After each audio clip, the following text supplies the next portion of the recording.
चलिए next question हम लोग छठवें पे चलते हैं। क्वेश्चन 6 ये करा कि it is given that angles X Y Z is equal to 64 degree and X Y is produce to point P. Draw a figure from the given information. If ray Y Q bisect angle Z Y P, तो find angle x Y Q and reflex angle Q Y P. देखो question में क्या given है, ये पहला given एक question दे रखा है। कहा क्या कि एक एंगल फॉर्म कर रहा है, ये वाला आपका एंगल दे रखा है। ऐसा मैं फॉर्मेशन कर रहा हूँ, आप लोग समझ रहे हो थोड़ा सा। ये मेरे पास एक ये एंगल कोण दे रखा है एक्स वाई जेड ही मान लीजिए। ये है आपका एक्स, ये हम कह लेते हैं ये एक्स है, ये वाई है, एक्स वाई जेड की देगा, ये आपका वाई है और ये क्या दे रखा है जेड की वैल्यू। ओके, अब इसकी वैल्यू कितना दे रखा है 64 डिग्री। यहाँ तो आप लोग बना सकते हैं ना। फिर आगे क्या कहा x y produce at the point of p, यानी क्या किया एक्स वाई को मैंने कहाँ तक बढ़ा दिया, पी तक बढ़ा दिया, दैट इज पॉइंट पी। ठीक, इसके बाद क्या कर रहा है इंक्रीज किया। इसके बाद draw a figure from the given information. इससे मैंने एक फिगर तैयार कर रखा। इफ क्यू वाई बाइसेक्ट करा, एक क्यू वाई मेरे पास है, क्यू वाई, ये क्यू वाई क्यू एक्स होगा, वाई क्यू है ना, वाई क्यू है, तो इसको हम लोग एक्स वाई जेड सर इधर बढ़ेगा। एक्स ये वाई था ना, ये वाई था ये। अब ये यहाँ पर क्या है, एक ऐसी रेखा खींचा गया है, कौन सा, इसको वाई क्यू नाम दिया गया। क्या ये वाई क्यू जो बाइसेक्ट करा है, किसको बाइसेक्ट करा है, जेड वाई पी को, जेड वाई पी को ये बाइसेक्ट कर रहा है, यानी एकदम इक्वल में क्या करेगा, ये डिवाइड करेगा। बाइसेक्ट मतलब सब डिवाइड कर रहा है बस, ठीक है ना। तो कह रहा है कि अब हमें क्या किसकी वैल्यू फाइंड करना है। देखिए जो गिवन पहले उसको हम लिख लेते हैं, फास्ट लिखेंगे क्योंकि क्लास ओवर हो रहा है। पहला दे रखा x Y z, angle x Y Z is equal to कितना दे रखा है 64 डिग्री। ओके, फिर दूसरा क्या दे रखा है, ये दोनों एंगल बोथ आर सेम क्योंकि बाइसेक्ट है, तो हम लोग लिखेंगे क्या, angle p y q is equal to angle क्या क्यू वाई जेड, है ना।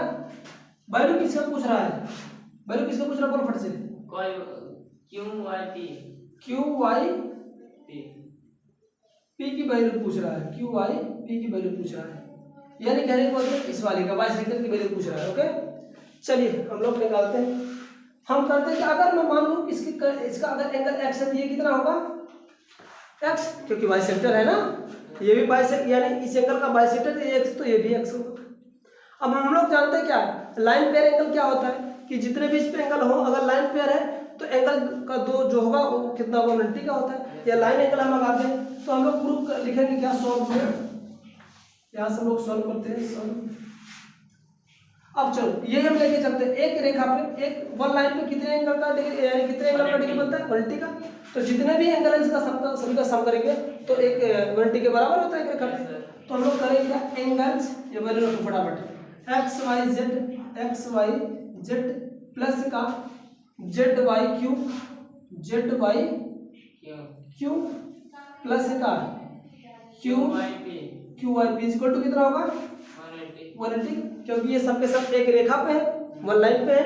वन लाइन पर जितने भी एंगल बनेंगे सभी का सम कितना होता है 180, यानी एक रेखा पर बने सभी कोणों का योगफल 180 होता है। जिनकी वैल्यू पता फटाफट रख के जाओ। इसकी वैल्यू कितना दे रखा है 64। अब इसकी वैल्यू हम लोग लेट कर लिए हैं क्या, अगर ये x है तो ये भी क्या होगा x होगा, बराबर क्या होगा 180। ओके, तो यहाँ से आप लोग क्या करोगे, ये तो जुड़ जाएगा 2x हो जाएगा इज इक्वल टू 180 माइनस का 64 होगा।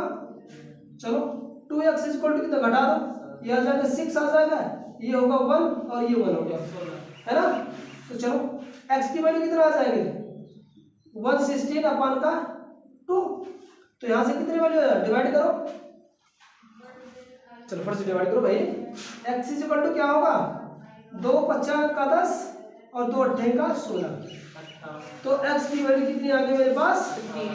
इसकी भी 58 आ गई, तो इसकी भी कितनी होगी? किसकी वैल्यू पूछा था? इसकी वैल्यू क्यू वाई पी, यही है ना, क्यू वाई पी। तो कितना डिग्री आ गया? तो लिखेंगे हम लोग the value of q Y p is equal to कितना?